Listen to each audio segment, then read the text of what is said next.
अस्सलाम वालेकुम dear students.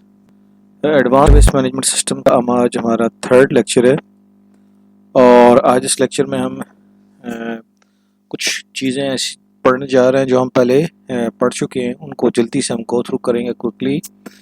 उसमें हम आज रिलेशनल अलजेब्रा की कुछ चीज़ें देखेंगे और रिलेशनल मॉडल भी देखेंगे कि रिलेशनल मॉडल जो है वो आज के दौर का जो मॉडर्न डेटाबेस है वो रिलेशनल मॉडल के ऊपर बेस करता है। Doctor E.F. कॉर्ड ने ये डेवलप किया था 1970s में और ये डेटाबेस की बुनियाद बना है। तो अगर इसकी डिटेल में जाएं तो जो रिलेशनल मॉडल कहता है कि जी आप डेटा को ऑर्गेनाइज करें टेबल की फॉर्म में, और टेबल क्या होगा, एक एक्सेल शीट की तरह जिसमें रोज और कॉलम्स होंगे और हर टेबल एक एंटिटी को रिप्रेजेंट कर रहा होगा, जैसे स्टूडेंट, कोर्स, एम्प्लॉइज, और टेबल आपस में कनेक्ट होंगे, रिलेशनशिप बनेगा कीज के थ्रू, प्राइमरी की और फॉरेन की के थ्रू। फिर ये कहता है जी कि जो इसके अंदर हमारे पास आगे मजीद डिटेल भी आएगी कि टेबल प्राइमरी की लगाने से डेटा जो है उसमें नल वैल्यूज़ नहीं आती। फिर रेफरेंशियल इंटेग्रिटी मेंटेन करने के लिए फॉरेन की का कॉन्सेप्ट लगाते हैं, दो टेबल के दरमियान रिलेशनशिप बनता है, तो वहाँ से हमारे पास एक्यूरेसी मज़ीद बढ़ जाती है कि जो डेटा प्राइमरी की में मौजूद होगा और पेरेंट टेबल में मौजूद होगा वही डेटा फिर चाइल्ड टेबल में जाएगा फॉरेन की वाली जगह पे। तो इस तरह हमारे पास जो डॉक्टर यॉर्ड का ये पेपर है जिसमें ये सारा आइडिया था। रिलेशनल मॉडल जो है उसमें हमारे पास टेबल है, रो को टपल कहते हैं, या पहले भी पढ़ चुके हैं, कॉलम को एट्रीब्यूट कहते हैं। इसमें जो देखने वाली बात है वो है स्कीमा वर्सेस इंस्टेंस। तो यहाँ आपको पता है टेबल और रिलेशन एक ही नाम है। आप इसकी एग्जांपल देख सकते हैं, स्टूडेंट टेबल है, इसमें ये 4 कॉलम्स हैं, स्टूडेंट आईडी, नेम, एज और डिपार्टमेंट। टपल जो है उसकी कोई एक रो हम पिक कर लें तो वो टपल कहलाएगी, उसको रो भी कहते हैं, टपल भी कहते हैं, एट्रीब्यूट कॉलम को कहते हैं। स्कीमा जो है वो कहते हैं डिज़ाइन को। मसलन हम अभी टेबल हमने बनाया नहीं है, अभी हम टेबल क्रिएट करने जा रहे हैं, तो माई एसक्यूएल में जाके हम टेबल का नाम लिखते हैं, टेबल के कॉलम्स के नाम लिखते हैं, आगे फिर हम उनकी डेटा टाइप वारचार, इंट, नंबर वगैरह ये सारी चीज़ें लिखते हैं। तो हम असल में उस वक्त टेबल का स्कीमा क्रिएट कर रहे होते हैं। जब स्कीमा क्रिएट हो जाता है फिर हम उसमें एक्चुअल डेटा एंटर करते हैं और वो इंसर्ट इनटू की कमांड आती है, तो वो जो एक्चुअल डेटा है वो इंस्टेंस कहलाता है, टेबल का इंस्टेंस। हमारे पास कीज़ हैं डेटाबेस के अंदर, या इजी है कि प्राइमरी की है, कैंडिडेट की है, फॉरेन की है। तो जल्दी से ज़रा गो थ्रू कर लेते हैं। प्राइमरी की जो होती है किसी टेबल के अंदर, प्राइमरी की एक ही होती है, यानी एक कॉलम ही प्राइमरी की बनता है और वो ऐसा कॉलम होता है जिसमें डेटा रिपीट नहीं होता। जैसे यहाँ देखें तो उसमें जो इन 3 कॉलम्स उनमें मोस्ट सूटेबल कॉलम जिसमें डेटा रिपीट नहीं हो सकता वो स्टूडेंट आईडी है, कि एक आईडी 2 स्टूडेंट को नहीं मिल सकती। फिर उसके बाद कैंडिडेट की है। कैंडिडेट की कहते हैं उन कॉलम्स को जो कि प्राइमरी की के तौर पर सिलेक्ट हो सकते हैं। ऑल्दो के यहाँ पे 2 है, 3 हो, उनमें से आप किसी एक कोई प्राइमरी की बनाएंगे, लेकिन आपके पास अगर चॉइस हो कि जैसे आपके पास स्टूडेंट रोल नंबर भी है और NIC भी है, तो दोनों यूनिक है, इन दोनों में से किसी को भी बनाया जा सकता है, लेकिन इसलिए हम कहेंगे कि ये NIC और स्टूडेंट आईडी दोनों कैंडिडेट की है। जो इनमें से आप सेलेक्ट कर लेते हैं वही की बन जाता है। इसके बाद फॉरेन की है, और फॉरेन की में हमारे पास स्टूडेंट का टेबल है और कोर्स का टेबल है। स्टूडेंट के टेबल के अंदर हमारे पास जो की है प्राइमरी की, स्टूडेंट आईडी। यहाँ ये बात समझ लें कि स्टूडेंट आईडी इसको प्राइमरी की बनाने की वजह से यहाँ पे नल वैल्यूज़ नहीं आएंगी, यानी कोई ऐसा स्टूडेंट नहीं आ सकता जिसका रोल नंबर ना हो। और फिर दूसरा जो टेबल है उसके अंदर हमने कोर्स आईडी और स्टूडेंट आईडी दोनों को मिला के कंपोजिट की बनाया है। इसमें student ID as a foreign key use हो रही है। अब वही स्टूडेंट यहाँ पे आएंगे, इस कोर्स के अंदर लेंगे, वो कोर्स कोई ले सकते हैं स्टूडेंट जो कि स्टूडेंट टेबल के अंदर एग्जिस्ट करते हो। अब ऐसा कोई स्टूडेंट होगा नहीं जो कोर्स पढ़ रहा है लेकिन स्टूडेंट आईडी उसकी कोई नहीं है और इस पहले टेबल में एग्जिस्ट नहीं कर रहा। तो इससे हम कहते हैं रिफरेंशियल इंटेग्रिटी, के फॉरेन की वजह से यहाँ पे जो एंट्री आएंगी चाइल्ड टेबल के अंदर वो होंगी जो पहले से पेरेंट टेबल में एग्जिस्ट कर रही होंगी, उसके अलावा नहीं आ सकती। ऐसा स्टूडेंट एग्जिस्ट नहीं कर सकता, तो क्योंकि यहाँ कोर्स पढ़ रहा है लेकिन यहाँ एग्जिस्ट नहीं करेगा, यहाँ ना हो। तो जो भी स्टूडेंट है उसका पहले इस टेबल में होना ज़रूरी है, तभी वो कोई कोर्स ले सकता है, इससे एक्यूरेसी आ जाती है। तो ये बातें यहाँ पे दोबारा इसी रिपीट हुई हैं कि डोमेन कंस्ट्रेंट्स हैं कि डोमेन में आप कोई कॉलम लेंगे तो आप उसकी वो वैल्यूज़ रखेंगे। जैसे एज है, तो पता है कि एज नंबर होगी, तो जो डोमेन कंस्ट्रेंट है कि आप जिस तरह का कॉलम है उससे मिलती जुलती वैल्यूज़, उसके लिए मोस्ट अप्रोप्रिएट वैल्यूज़ है वो रखेंगे। एंटिटी इंटेग्रिटी मतलब प्राइमरी की लगा दें जिसकी वजह से नल वैल्यूज़ नहीं आएंगी। डिफरेंशियल इंटेग्रिटी जो भी बात हुई है कि आप ये एक टेबल के अंदर प्राइमरी की लगाएं, दूसरे में कंपोजिट की जिसका एक हिस्सा फॉरेन की है, जिससे आपके पास एक्यूरेसी आएगी। और फिर इन सारा मतलब क्या होगा कि डेटाबेस के अंदर डेटा कंसिस्टेंट रहे। रिलेशनल अलजेब्रा है, ये एक मैथमेटिकल बुनियाद है, फाउंडेशन है। ये असल में क्या कर रही होती है कि एक प्रोसीजरल लैंग्वेज है कि जब आप क्यूरीज लिखते हैं तो वो क्यूरी, ये हम क्यों पढ़ रहे हैं इसकी वजह ये है कि जब आप क्यूरी लिखते हैं ना MySQL के अंदर, सेलेक्ट, स्टैटिक, फ्रॉम टेबल और वेयर और हैविंग और ये सारी बातें, तो ये जो क्यूरी होती है कन्वर्ट होती है रिलेशनल अलजेब्रा में, मैथमेटिक्स में मैथमेटिकली वो कन्वर्ट होती है और फिर उस रिलेशनल अलजेब्रा की बेस पे जो क्यूरी ऑप्टिमाइजर है वो क्या करता है कि डेटा बेस से मुख्तलिफ डेटा को लेके आता है और आपको रिजल्ट दिखा देता है। ठीक है, तो जो रिलेशनल अलजेब्रा है बेसिकली वो MySQL की मैथमेटिकल फाउंडेशन है, ये मैथमेटिकल कन्वर्जन समझ लिया आप। उसमें बहुत सारी है, ये आपके पहले लेक्चर्स में भी आपको डिटेल में मिल जाएंगी। ये कुछ सिलेक्शन है, प्रोजेक्शन है, union, set, difference, intersection, Cartesian product, rename, इनमें से हम एक दो देख लेते हैं, बाकी कुछ आप खुद भी पढ़ सकते हैं। जैसे यहाँ पे एक सिलेक्शन क्यूरी, ये एक टेबल है हमारा, इस टेबल के ऊपर ही क्यूरीज लगाएंगे हम। इसके अंदर 4 कॉलम्स हैं, जैसे स्टूडेंट आईडी है, name, department, as.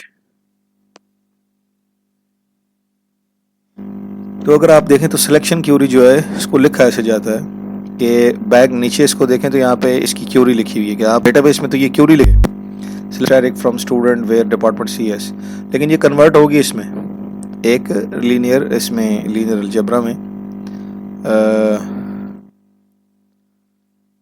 Relational algebra में ये कन्वर्ट होगी। और रिलेशनल अलजेब्रा में कन्वर्ट होने के बाद फिर हमारा जो MySQL है वो क्यूरी ऑप्टिमाइजर इस पे काम स्टार्ट करेगा और डेटा को रिट्रीव करके लेके आएगा। तो अब देखें रिजल्ट इसके यहाँ पे शो हो रहे हैं। इस तरह प्रोजेक्शन है, प्रोजेक्शन आमतौर पर कॉलम मेंशन होते हैं, कॉलम पे कंडीशन होती है। हमने कहा जी कि हमें display only name and column, ये कॉलम्स हमें कंडीशन लगाई है। इसके लिए क्यूरी यहाँ लिखी हुई है, जब आप ये क्यूरी लिखते हैं तो बैक एंड पे वो इस पे कन्वर्ट होती है और फिर क्यूरी ऑप्टिमाइजर इसको यहाँ कन्वर्ट करने के बाद मज़ीद प्रोसेसिंग करता है और डेटा बेस से डेटा को लेके आता है। उसके बाद यूनियन है, ये भी इजी है, 2 टेबल्स के दरमियान यूनियन है। एक टेबल जो स्टूडेंट का एक आर्टिस्ट है, यूनियन लगाएंगे तो दोनों टेबल में एक एक कॉलम है, अली, सारा, अहमद, डुप्लीकेट इसमें नहीं आएंगे, रिमूव हो जाएंगे यूनियन में। इसमें एक दो मैंने स्किप कर दी, आप खुद पढ़ लीजिएगा, इजी है। वो रीनेम एक ऑपरेशन है, तो रीनेम में क्या होता है कि आप टेबल को भी रीनेम कर सकते हैं और उससे कॉलम्स को भी रीनेम करने का तरीकाकार यहाँ पे लिखा हुआ है कि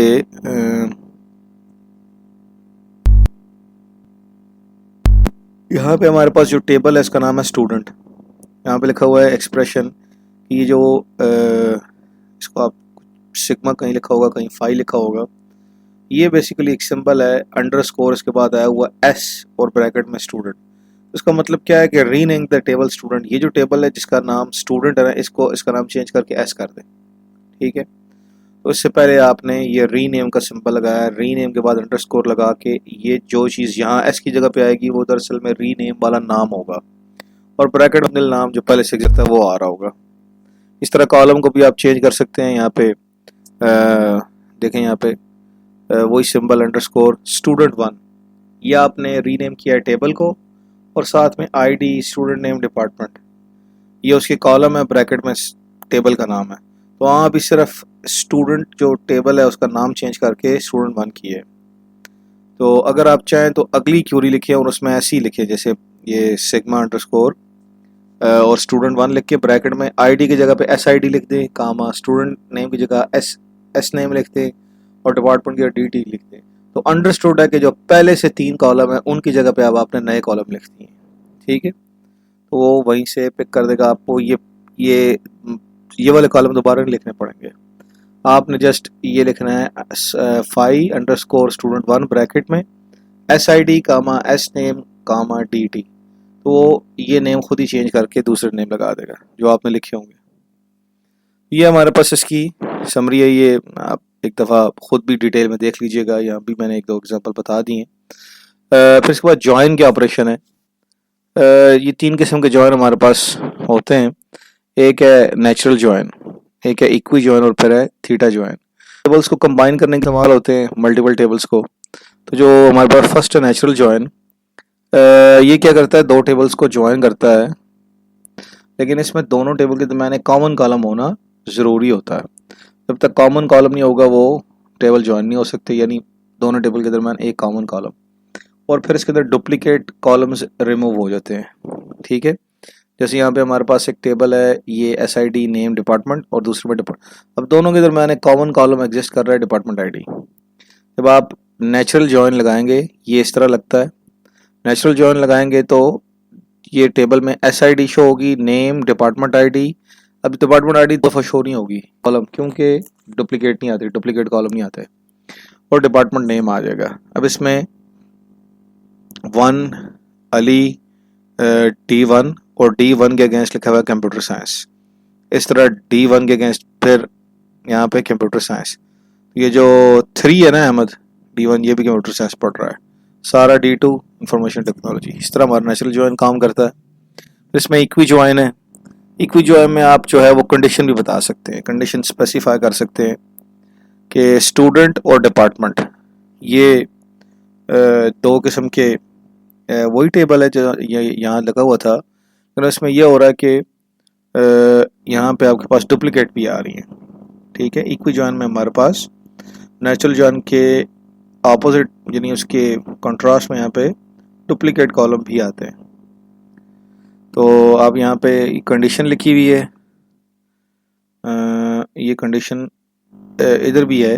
जैसे यहाँ पे आपने ये कंडीशन स्पेसिफाई की है, यहाँ पे ये हमारे पास इक्वी जॉइन है जिसमें बताया जा रहा है एम्प्लॉय और बोनस, और इसमें ये बताया जाए सैलरी जो है वो अमाउंट से ज़्यादा होनी चाहिए। अब यहाँ पे जो 2 टेबल है वो ये है, एक टेबल है एम्प्लॉय, दूसरा टेबल है बोनस का। एक कॉलम है जिसमें एक है और इसमें 3 कॉलम है जिसमें 3 रोज हैं टोटल। अब जब ये इक्वी जॉइन लगेगा तो ये क्या करेगा कि 1 सैलरी चेक करेगा, फर्स्ट की सैलरी फर्स्ट की 50,000 जो कि अमाउंट से लेस है। 70,000 और 60,000 यानी सारा और अहमद इनकी जो सैलरी है वो अमाउंट से ज़्यादा है। तो अब 2 इनके सारे column employee ID, name, salary और अमाउंट चारों आ जाएंगे, डुप्लीकेट इसमें भी नहीं आते। इस तरह फिर डिवीजन का ऑपरेशन है। इसमें डिवीजन में क्या हो रहा होता है कि हम find entities that are related to all values in another table. 2 table है, मिसाल के तौर पर स्टूडेंट का एक टेबल है कोर्स का, स्टूडेंट की एंट्रीज हैं और कोर्स की। तो अगर हम ये लिखते हैं ना कि इनरोल डिवीजन कोर्स, तो ये हम बेसिकली ये डिवीजन का ऑपरेटर लगा रहे हैं और कहते हैं कि हमें वो स्टूडेंट फाइंड करके दें जो कि सारे कोर्सेज में इनरोल है। ये all values in another table, ये पहले टेबल यानी पहली एंटिटी के सारों से कनेक्ट हो रही है। तो इसमें देखें तो कोर्स के अंदर DB और AI है। अब वो सारे स्टूडेंट ढूंढे जो DB और AI दोनों पढ़ रहे हैं। अली जो है वो DB AI पढ़ रहा है, सारा DB AI पढ़ रही है। तो जस्ट उन स्टूडेंट की डेटा आ जाएगा, यानी इसमें सारे कॉलम डिस्प्ले नहीं होते, इसमें फर्स्ट एंटिटी जो है वो यहाँ पर डिस्प्ले हो जाएगी। इस केस में क्या एनरोल और कोर्स में वो स्टूडेंट डिस्प्ले हो जाएंगे। ठीक है, इसका मतलब ये है कि जो स्टूडेंट दूसरे यानी सारे कोर्सेज पढ़ रहे हैं कोर्स टेबल के अंदर, तो बस वो स्टूडेंट के नेम डिस्प्ले हो जाएंगे। अच्छा, इसकी कुछ प्रैक्टिकल एप्लीकेशन है। इसके अलजेब्रा की क्यूरी ऑप्टिमाइजेशन के ये लिए इस्तेमाल होता है। आपको ये बताया हुआ कि जब आप डेटाबेस के अंदर कोई क्यूरी थे, वो क्यूरी जो है वो ऑप्टिमाइजर क्या कर रहा होता है, उसको पहले कन्वर्ट करता है रिलेशनल अलजेब्रा में, फिर वो क्या करता है, रिलेशनल अलजेब्रा के बाद उसको एग्जीक्यूट करने के लिए बहुत सारे प्लान तैयार करता है कि फर्स्ट प्लान के अंदर मेमोरी कितनी यूज़ हो रही है, इस क्यूरी को एग्जीक्यूट करना है, रैम के अंदर सीपीयू चाहिए होगा कितना टाइम के लिए, रैम कितनी कंज्यूम होगी। तो वो जितने प्लान बनाता है 2 3 4, उन सारे प्लान के अंदर मेमोरी के कंज्यूम करना, यानी मेमोरी कितनी यूज़ हो रही है, रैम कितनी यूज़ हो रही है, वो देख रहा होता है।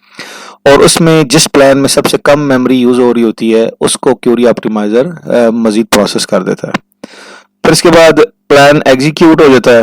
एग्जीक्यूशन में यह हो रहा होता है कि कौन सा टेबल्स इस्तेमाल हो रहे हैं, किस टेबल के अंदर जो है वो कौन सा इंडेक्स यानी की या प्राइमरी की यूज़ हो रही है, और ऑपरेशन जो है वो किस तरतीब से है, पहले जॉइन लगाना है तो पहले कौन सा टेबल रखना है, बाद में कौन सा रखना है। ये सारी बातें एग्जीक्यूशन प्लान के का हिस्सा होती हैं। और फिर ये जो रिलेशनल डेटाबेस है ये बताया हुआ कि फाउंडेशन है, क्योंकि जो आप क्यूरी लिख रहे होते हैं वो पहले रिलेशनल अलजेब्रा में ही कन्वर्ट, फिर उसके ऊपर प्रोसेसिंग, क्योंकि कंप्यूटर नंबर्स पे काम कर रहा होता है और रिलेशनल अलजेब्रा जो है वो मैथमेटिक्स है जिसकी बेस के पे कन्वर्ट करके ही प्रोसेसिंग स्टार्ट होती है। तो आज हमने देखा ये कि हमारे पास रिलेशनल मॉडल क्या है और रिलेशनल अलजेब्रा, ये चीज़ें पहले हम पढ़ भी चुके हैं, इसलिए हमने ज़रा को जल्दी क्विकली पढ़ा है। लेक्चर आपसे शेयर हो कर दूंगा अभी मैं, तो आप इसको एक दफ़ा पढ़ लीजिएगा। इंशाल्लाह नेक्स्ट लेक्चर फिर मज़ीद डिटेल आ जाएंगी। तब तक के लिए अल्लाह हाफ़िज़।